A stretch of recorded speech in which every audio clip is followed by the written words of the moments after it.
Boundaries are to burnout like garlic is to vampires. To keep burnout away, you need to set clear boundaries for yourself and your community members. Community management is a lot of work, and it's easy to get caught up in being available to your students all the time. If you end up blurring the lines between community time, work time, and personal time, you need to take a good look at your boundaries, or lack of them. The most effective tool to help you set boundaries and protect your time are your community rules and guidelines. Having clear rules makes it easier for you to make quick decisions about who is positively and negatively contributing to your community, and to take action on it. You're not stuck with your initial rules and guidelines either. Think of them as a living document and change them as needed. Just remember to set an expectation with students that your rules and guidelines can change anytime. To save yourself some time in the future and set clear expectations for members going forward, you can, step 1, reach out to the student directly to let them know why their comment or post was deleted and let them know you appreciate their contribution to the community. If it makes sense to do so, you can encourage them to post again with a question or advice to spark conversation.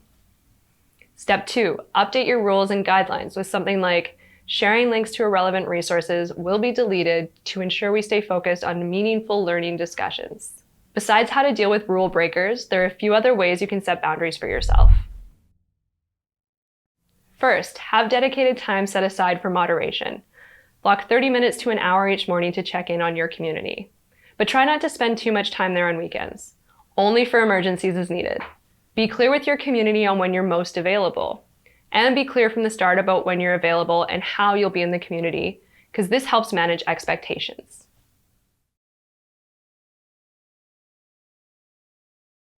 Two, be human. Your community is made up of people, so be real with them. Know that sometimes what you read might be received wrong and vice versa, but that's okay. This happens in online communities all the time when you can't see body language or know the tone of the voice on the other side of the screen. If you come from a place of curiosity and empathy, then everything is figure-outable. When I read something and take it personally, I like to take a step back from the computer. I go take a quick walk around the house or around the block and come back with a fresh perspective. Most people's intentions are good and feedback is a gift, so make sure you take the time to compose yourself and thoughtfully respond rather than instantly reacting. You've got this! Now it's your turn to write out your game plan for setting expectations in your community and honoring your own boundaries as a community leader.